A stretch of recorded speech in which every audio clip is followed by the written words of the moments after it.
Makakapanayam po natin ngayon si Dr. Guido Davic ng OCTA Research Team. Magandang tanghali po, Dr. David. Si Rafi Tima po ito at kasama po ang aking partner na si Connie. Hi, good afternoon, Rafi and Connie. Apo, may pagbaba po sa new COVID cases pero yung rekomendasyon ng OCTA Research, MECQ extension pa rin sa NCR Plus hanggang sa katapusan ng Mayo. Bakit po ito yung inyong rekomendasyon? Actually, yung based sa interview yesterday ni Professor Rai, ang sinabi naman niya, yung OCTA supports the decision of the national government whether mag-extend tayo or mag-ease tayo ng restriction to lower level of restriction. So, yung mga doctors kasi namin sa group, some of them recommend na i-extend pa yung MECQ because for the hospitals, medyo mataas pa rin yung ICU occupancy. But at the same time, we recognize yung need to balance lives and livelihood, yung economy. So, if decision ng national government to ease restrictions, support naman natin yan. Pero base po sa inyong pag-aaral, malaki bang epekto kapag nag-extend pa tayo ng MECQ pagdating sa hawahan? Well, base sa pag-aaral natin, syempre, pag nag-extend tayo ng MECQ, mapapatuloy yung downward trend na nakikita natin ngayon. Right now, yung reproduction number, 0.65, and yung number of cases natin, less than 2,000 na lang per day. So, kung mag-extend tayo, we're projecting na bababa tayo to mga almost 1,000 cases per day by the end of May. So, pero kung if we ease restrictions, actually possible rin naman na ma-maintain natin yung downward trend. That's why we support it. Kasi ang nakikita naman natin, basta yung pag-ease natin ng restrictions natin, yung exit strategy natin, gradual and calibrated, baka ma-prevent naman natin yung pag-reverse ng trend and ma-maintain pa rin natin yung downward trajectory. Pagdating naman po sa pagbabakuna, sa ngayon po ba satisfied kayo dun sa rollout ng ating bakuna bagamat medyo delayed na at hindi pa sigurado yung mga susunod pang mga deliveries? Makakahabol ho ba tayo para masabi natin yung bakuna will make a big difference? Well, yung sa bakuna, we need siguro mga 40 to 50% vaccinated of the population. And yung recommendation natin, kung limited pa yung nakukuha nating vaccines, i-prioritize natin yung NCR and Calabarzon and major metropolitan areas. Although, of course, ngayon, may nakikita rin tayong surge sa iba-ibang lugar, including Cagayan de Oro and Puerto Princesa. So, syempre, important rin na mabigyan ng vaccines yung mga other smaller areas, pero yung priority sana sa NCR. Medyo delayed yung vaccine rollout. We understand because of yung international, yung global supply chain natin. Medyo mahirap makaka-procure ng vaccines globally. Pero pagdating ng July, ang sa alam natin, mas maraming vaccines ma-release because yung US, pinaproject nila, matatapos nila sa vaccine rollout nila by July. So, hopefully, we'll get more vaccines by the third quarter. So, I would say na, given the constraints natin, yung global supply chain limitations, satisfied naman tayo sa rollout ng vaccine. Yan lang we should be ready na pag dumating yan in big numbers, in large numbers, or in large quantities, yung vaccines natin, dapat ma-maintain natin na maayos yung rollout natin. Kasi mas mahirap yung logistics side niyan because we have to schedule people to go to vaccine centers.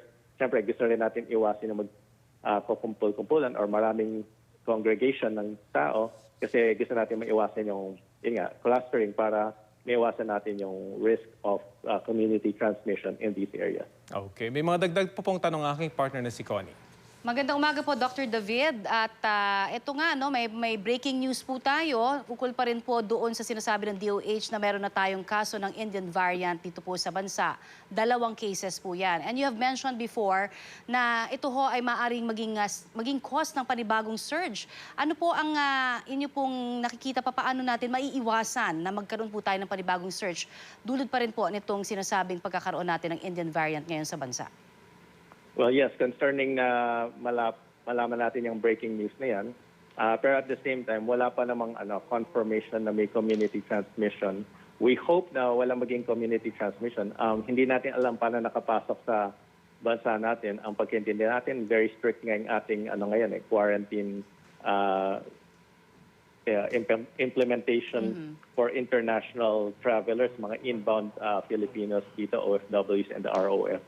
So hindi natin sure paano nakapasok.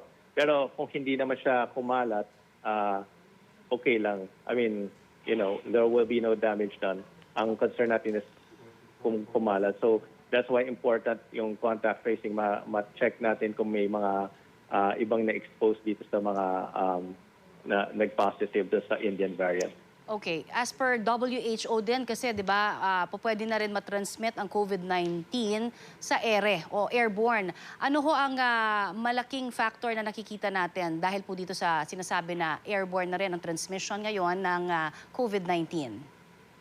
Well, actually, Connie, dati pa natin kinakonsider yung airborne transmission. That's why yung mga indoor dining medyo natin, tinututukan natin yan kasama yan sa mga recommendations natin. And also yung mga mass gatherings, yung pagtitipon-tipon, clustering, that's why yung mga social gatherings, sana wag muna natin masyadong medyo i-limit muna natin as much as possible. And then even outdoors pwedeng may risk of transmission. So yung mga clustering dyan sa mga resorts na naririnig natin, syempre gusto natin maiwasan yung mga ganyan. Pero indoors, if we increase capacity sa mga offices, kunyari, yan yung way natin of easing restrictions. Kung kunyari mag-GCQ tayo or mag-MECQ, mag-extend ng MECQ pero i-ease natin restrictions, syempre kailan we should address yung mga concerns sa offices pag kumakain yung mga employees kasi nagbababa sila ng face mask.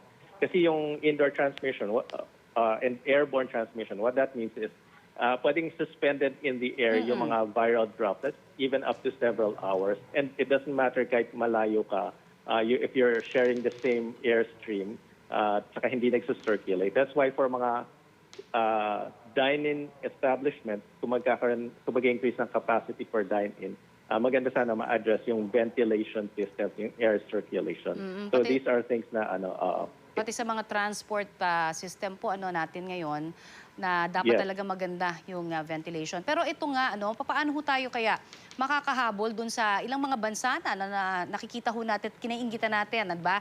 Nagkakaroon na sila ng normalcy sa Israel, sa United Kingdom, Germany, sa Spain even. So ito hong mga ito, ano bang pwede nating makitang lesson, o mga pwede nating makuhang aral ukol po sa mga ginawa nila na pwede rin sana natin ma-apply dito sa atin? Well, Connie, they were also under a major surge. Actually, ang pinaka-lesson dyan talaga is yung vaccine is important. Sila kasi they were able to acquire a sufficient number of vaccines. Mga 50% na vaccinate na sa Israel, for example. And mas may semblance na sila of old normal. Hindi naman natin sasabi old normal na tayo pag naka 50%.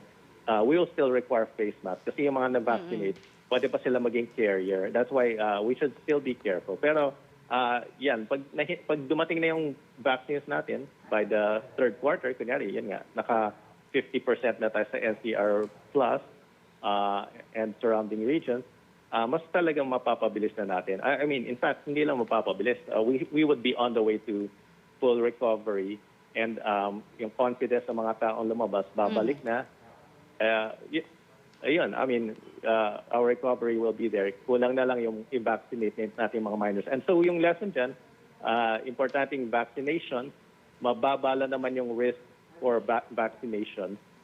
For example, yung mga naririnig natin mga side effects, 1 in 300,000 lang. Whereas yung COVID death for seniors, nasa mga 1:7 or 1:8. So ang laking difference yan. Alright. And kaya dapat magkaroon tayo ng vaccine confidence. Yun yung lesson dyan siguro. At sana magtuloy-tuloy ang pagdating ng mga bakuna, sir? Thank you so much, Doc. Thank you, Dr. Guido Davic ng OCTA Research Team para po sa inyong mga ibinahagi sa aming impormasyon.